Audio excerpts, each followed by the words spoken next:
अस्सलाम वालेकुम जनाब, की हाल जे? रुको जरा एक मिनट। माशाल्लाह चाचा जी, की हाल है?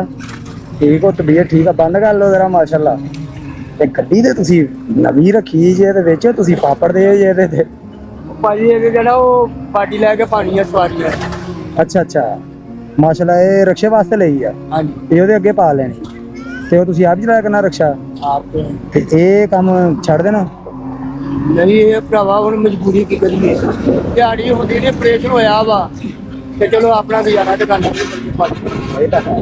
ਤੋ ਇਹ ਮਾਸ਼ਾल्लाह ਤੁਹਾਡੀ ਨਵੀਂ ਗੱਡੀ ਆ ਤੇ ਗੱਡੀ ਵਰਗਾ ਹੈਲਮਟ ਜ਼ਬਰਦਸਤ ਨਹੀਂ ਹੋ ਗਿਆ? ਅੱਲਾਹ ਪਾਕ ਭਾਈ ਤੋਂ ਵੀ ਜ਼ਿਆਦਾ ਦੇਵੇ। ਹਾਂ ਨਹੀਂ, ਇਹਨੂੰ ਲਾਓ ਜਰਾ ਸਾਫੇ ਨੂੰ ਤੋਂ।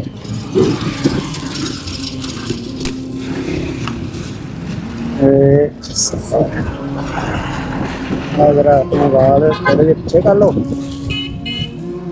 ਤੇ ਇਹਨੂੰ ਨਾ ਥੱਲੋਂ ਬੱਕਲ ਵੀ ਲਾਉਣਾ ਇਹਦਾ ਲਾਜ਼ਮੀ। ਹਾਂ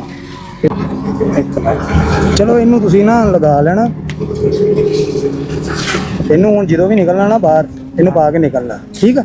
ਉਹਨੂੰ ਜਰਾ ਲਗਾ ਲੈਣਾ ਤੁਸੀਂ, ਠੀਕ ਆ ਜੀ? ਅੱਲਾ ਦੀ ਸਪੁਰਦ। ਹਾਂ ਠੀਕ ਆ ਜੀ, ਅੱਲਾ ਦੇ ਵੱਲ।